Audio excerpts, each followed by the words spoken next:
A very very very good morning to all my dear friends. To the point में आप सभी का स्वागत है। इस वीडियो में हम बहुत ही छोटे से कॉन्सेप्ट जिसको राउंड ट्रिपिंग कहते हैं उसको पढ़ेंगे। बहुत छोटा सा कॉन्सेप्ट है, जल्दी से ख़त्म हो जाएगा, तो आइए फटाफट से बिना टाइम वेस्ट करे हम स्टार्ट करते हैं। What is round tripping? Round tripping refers to money that leaves the country through various channels and makes its way back into the country, often as foreign investment. अब जी round tripping में क्या होता है? मान लीजिए India में एक company है, ठीक है, और इसके जो शेयर्स हैं वो ट्रेड होते हैं हमारे स्टॉक एक्सचेंज जो कि है BSE पे, ठीक है। इंडियन कंपनी है और हमारे स्टॉक्स ट्रेड हो रहे हैं BSE पे। इस कंपनी ने अपने कुछ फंड्स को रीरूट किया और डाइवर्ट किया किसी टैक्स हेवन में, जो कि मैं आपको एक वीडियो में पढ़ा चुकी हूँ। टैक्स हेवन एक ऐसे जुरिस्डिक्शन होते हैं जहाँ पे टैक्स रेट बहुत ही कम होता है और अक्सर बिजनेसेस फ्रॉम द वर्ल्ड वहाँ पे अट्रैक्ट होते हैं अपने बिजनेस खोलने के लिए, क्योंकि वहाँ पे उनको कम टैक्स रेट से टैक्स देना पड़ता है। तो अभी हम अपने एग्जाम्पल पे वापस चलते हैं। तो ये इंडिया में हमारी एक कंपनी थी जिसके स्टॉक्स ट्रेड हो रहे हैं हमारे स्टॉक एक्सचेंज जिसको कहते हैं हम BSE पे। इन्होंने कुछ अपने पैसे को टैक्स हेवन में रीरूट किया। अब जब यहाँ रीरूट किया तो उसके बाद इन्होंने यहाँ पे कुछ शेल कंपनीज़ खोली। अब शेल कंपनीज़ क्या होती हैं? ये सिर्फ एक नाम के लिए कंपनीज खोली जाती हैं और इनका कोई काम नहीं होता है। इसको इसलिए यूज़ किया जाता है ताकि ये फंड्स को थोड़ा घुमा फिरा सकें और तरीके से फिर से हमारी जो रेसिडेंट और डोमिसाइल कंट्री है उसमें वापस चैनलाइज कर सकें। तो हमने यहाँ से फंड्स भेजे थे। हमने यहाँ पे 3 शेल कंपनीज खोली, A, B एंड C। और ये जो ABC है इसमें कैपिटल कहाँ से आई? ये जो फंड्स हमने इलेजिटिमेट तरीके से भेजे थे ना, उसको यूज़ करते हुए हमने ये 3 कंपनीज खोल दी। अब ये ABC क्या करेंगी? ये यहाँ पे जो इंडियन कंपनी थी यहाँ पे उसके स्टॉक्स को खरीदेंगी। मान लीजिए सबसे पहले A जो शेल कंपनी है इसने कुछ $100 मिलियन इस कंपनी के स्टॉक्स खरीदने में इन्वेस्ट कर दिए, ठीक है। इससे क्या होगा? ये अचानक से इस शेयर की ट्रेडिंग बढ़ जाएगी, इसका प्राइस अब बढ़ने लगेगा। तो यहाँ के लोगों को क्या लगेगा कि इस कंपनी का शेयर तो बहुत अच्छा परफॉर्म कर रहा है, तो चलो हम भी इसके स्टॉक को ख़रीद लेते हैं या शेयर को ख़रीद लेते हैं। अब कुछ ही दिनों बाद या कुछ ही घंटों बाद B जो शेल कंपनी है वो भी कुछ $100 मिलियन इसी कंपनी के शेयर में इन्वेस्ट कर देती है। इससे क्या होगा? और प्राइस बढ़ गया। तो मार्केट में क्या इन्फॉर्मेशन फैल जाएगी कि इस कंपनी के प्राइजेस तो बहुत बढ़ रहे हैं जी, कोई बहुत अच्छी न्यूज़ आने वाली होगी, कल को बहुत ज़्यादा प्राइस बढ़ने वाले होंगे, तो हम भी इस कंपनी के शेयर खरीद लेते हैं। इससे क्या हो रहा है? कंपनी के शेयर का प्राइस थोड़ा और बढ़ गया। अब जो फाइनली एक C जो हमने शेल कंपनी और खोली थी, ये कुछ टाइम बाद और शेयर्स खरीद लेती है $50 मिलियन के इसी सेम कंपनी से। और इससे क्या क्रिएट हो रहा है? एक फेक हाइप क्रिएट हो रहा है मार्केट में कि ये जो कंपनी थी यहाँ पे इसके शेयर के प्राइजेस तो स्टॉक मार्केट में फटाफट बढ़ते जा रहे हैं, ज़रूर और बढ़ने वाले होंगे, तो बहुत सारे लोग इसके स्टॉक को ख़रीदना चालू कर देंगे। तो राउंड ट्रिपिंग से आप कर क्या रहे थे? यहाँ पे जो आपका ब्लैक मनी पड़ा था आपने उसको किसी तरीके से आपने बाहर पहुँचाया, कंपनीज खोली और उनके थ्रू इन्हीं कंपनी के शेयर खरीदने में इन्वेस्ट करवाया। तो इससे क्या हुआ? आपकी जितनी भी ब्लैक मनी थी एक तो वाइट मनी में कन्वर्ट हो गई और आपका पैसा कैसे घूम फिर के तो आपके पास ही आ गया ना। आप अगर देखो तो आपके पैसे थे यहाँ से बाहर गए और यहाँ से वापस घूम के वापस आपके पास आ गए।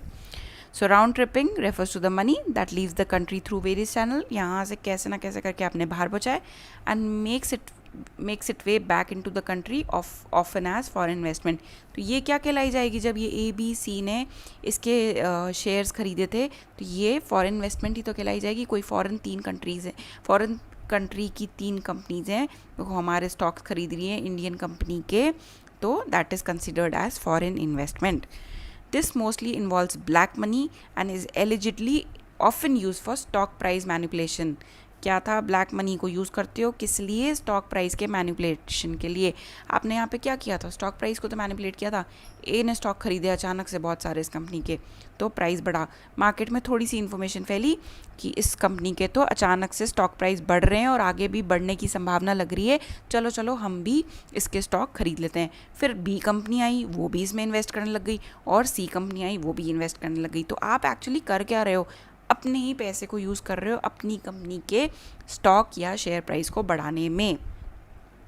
Round tripping is often done through a series of transaction that does not have any substantial commercial purpose. कोई पर्पस नहीं था, एक ही मकसद था यहाँ पे जी, कैसे ना कैसे करके हमारे जो कंपनी के शेयर प्राइस हैं वो बढ़ जाए।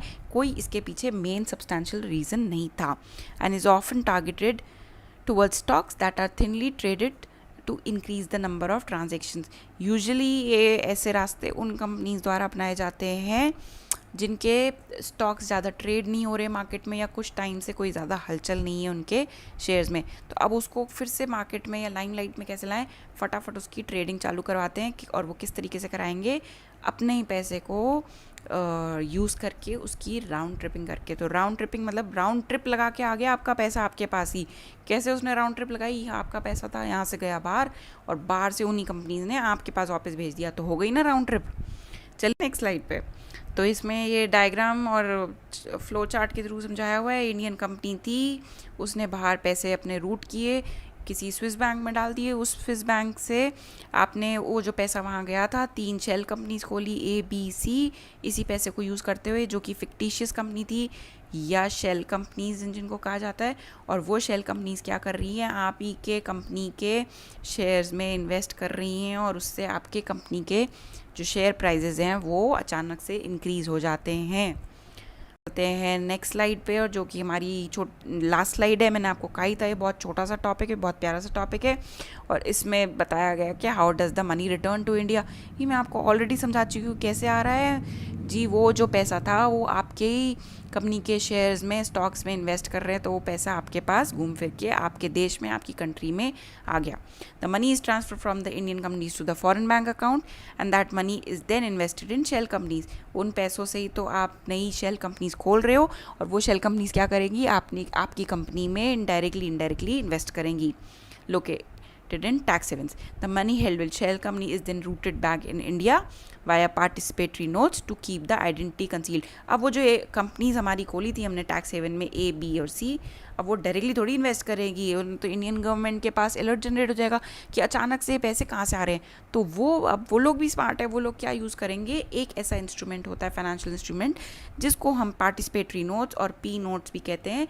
इसमें क्या होता है कि आपको आपकी आइडेंटिटी डिस्क्लोज़ करना ज़रूरी नहीं होता। इसके बारे में हम डिटेल में दूसरे वीडियो में डिस्कस करेंगे।